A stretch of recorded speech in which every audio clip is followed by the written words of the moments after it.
आप सभी को बहुत नमस्कार। बड़ा दुखद विषय है कि बाढ़ जैसे एक त्रासदी के ऊपर भी कुछ राजनीतिक दल राजनीति करने का प्रयास करते हैं। बाढ़, साइक्लोन ये ऐसे विषय हैं जिनमें हमेशा ही संवेदनशीलता रखनी चाहिए, एक सेंसिटिविटी रखनी चाहिए। इसमें अपने राजनीतिक पृथकता को भूलकर, अपने राजनीतिक डिफरेंसेस को भूलकर सभी राजनीतिक दलों को एक होकर सोचना चाहिए कि इसमें आखिर हम अच्छा क्या कर सकते हैं। गुजरात में आज फ्लड की सिचुएशन है, आज बाढ़ की परिस्थिति है।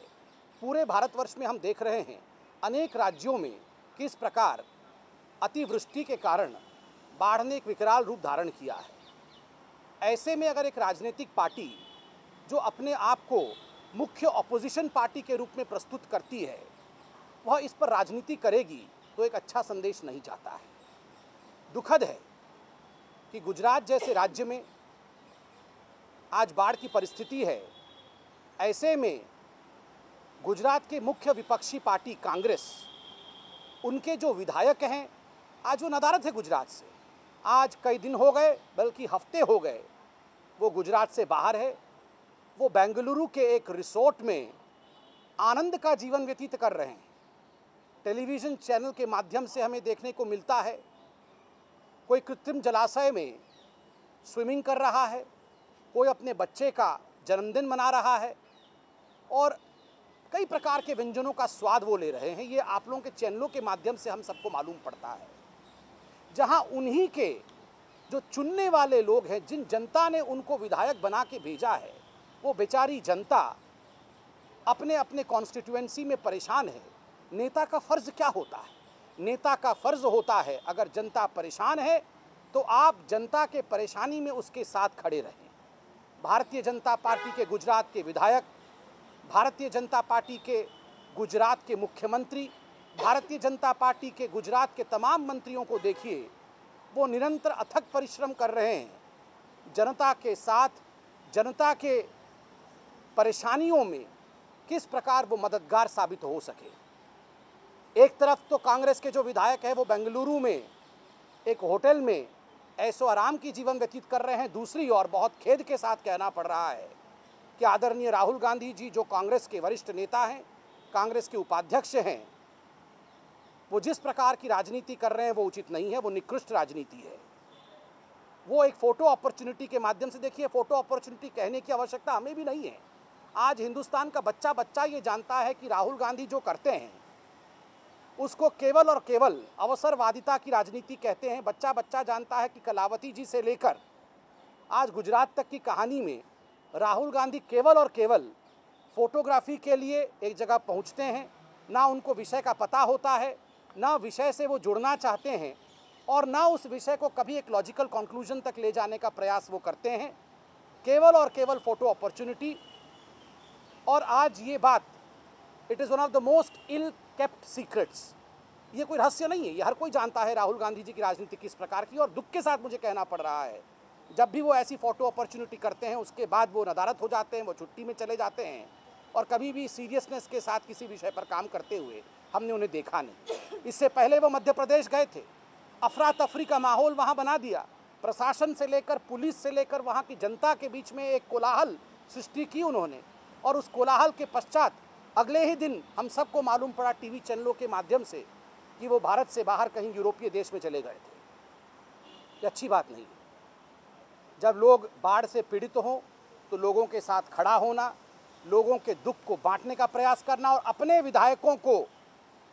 विधायकों को पहले गुजरात बुलाना चाहिए था और फिर गुजरात के बाढ़ पर राजनीति करने की जो प्रयास की है, ये उचित नहीं है। हम राहुल जी से इसका जवाब चाहते हैं, हम कांग्रेस से इसका जवाब चाहते हैं। Speak in English also few lines.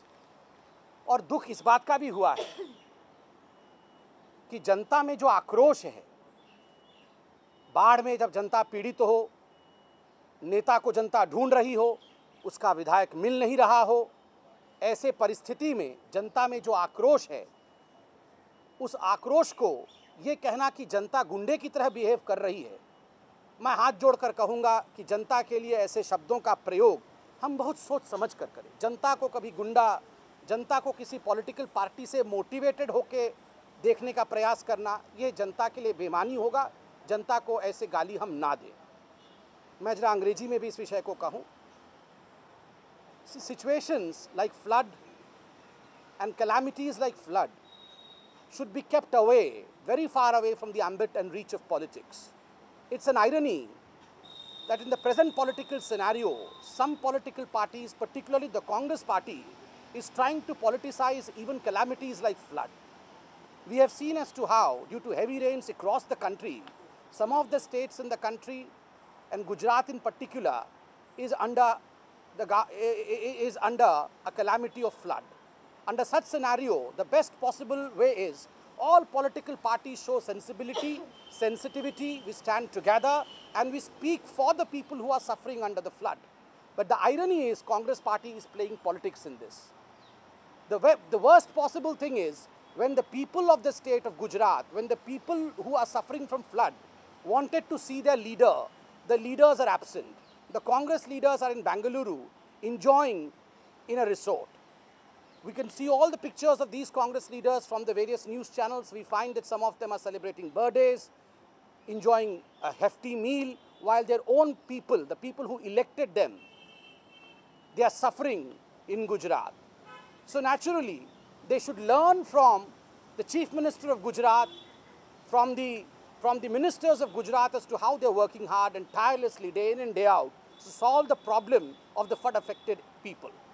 Secondly, while most of the MLAs of Congress party are outside, they are in Bengaluru, we see the Congress sign and the Vice President of Congress, Mr. Rahul Gandhi, treating the flood situation as just another situation of photo opportunity. As far as Rahul Gandhi and photo opportunity is concerned, it is the worst kept secret that Rahul Gandhi's way of politics is the fly-by operation mode politics. He is a fly-by-operator politician. He will go one day to a particular place, take up the cause for a single day, have a photo opportunity and dump the cause, forget the cause the very next day. We had seen only about few months ago as to how he had gone to Madhya Pradesh, disturbed the whole situation there. The whole administration was thrown into a tizzy, and then the very next day we came to know through the TV channels that Mr. Rahul Gandhi has vanished from India. He has gone for a vacation in a European destination. This is not the way of politics, Mr. Rahul Gandhi. And for God's sake, don't call people as gunde. Don't call the public of this country as rowdy elements. And I say this with respect because people who are suffering under flood, people who are tired of this kind of politics that Mr. Rahul Gandhi and his party are playing, let's not underestimate the people's emotion. Let's respect people's emotion. And I firmly appeal to the Congress party that for God's sake, your stakes in politics may be falling, but that's a separate issue. For God's sake, when a state or the country is suffering from a calamity, let's not play politics. Thank you. Stones were pelted on Rahul Gandhi's vehicle while he was in Gujarat, travelling from one place to the other. The Congress's immediate response has been, this is sponsored by the BJP. And they will take this issue to Parliament also. This is a very sorry state of affairs that the Congress party reads politics into every issue. Very respectfully, I would submit that in situations like calamities, particularly the flood situation in Gujarat that we are seeing today, we should not draw in raw politics as Mr. Rahul Gandhi and the Congress party is trying to draw in. This is a situation where we all have to be extremely sensitive. If you want to raise any issue in the parliament, if you want to raise any issue in the assembly, then raise the issue of relief of the people, not politicizing the whole issue. The irony is the Congress wants to run away from the main issue because of the fact that their own legislators are not present in Gujarat. So they're not aware of the relief measures that the government of Gujarat is taking. They're not aware of how tirelessly the leaders of Gujarat are working there. And that's the reason as to why they want to politicize the whole issue the wrong way, which is condemnable. BJP का कांग्रेस का कहना है कि BJP की conspiracy है वो parliament में इस इशू को उठाएंगे। ये होम स्टेट है पीएम का और पहले से ये सारा शेड्यूल फिक्स था, तो सिक्योरिटी ब्रीच कैसे? देखिए, हर बात पे कॉन्स्पिरेसी देखने का प्रयास करना, हर विषय को गलत तरीके से प्रोजेक्ट करना, ये कांग्रेस का और ख़ास तौर से राहुल गांधी जी का काम रहा है। और मुझे बड़े दुख के साथ कहना पड़ रहा है, ये इसलिए रहा है क्योंकि उनके पास आज मुद्दे नहीं हैं। आज खुद उनके विधायक नदारत हैं।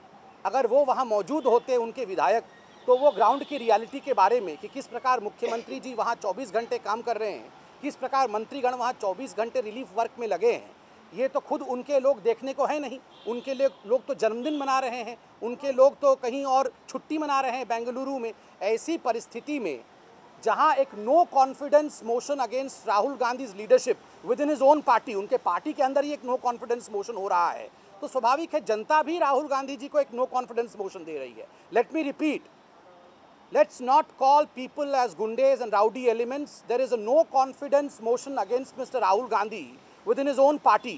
So definitely the people of Gujarat and people of India by and large have given a no confidence motion against Mr. Rahul Gandhi. No one today stands with Rahul Gandhi because they know that here is a leader who believes only in photo opportunity and has no solution for any or most of the problems. Thank you.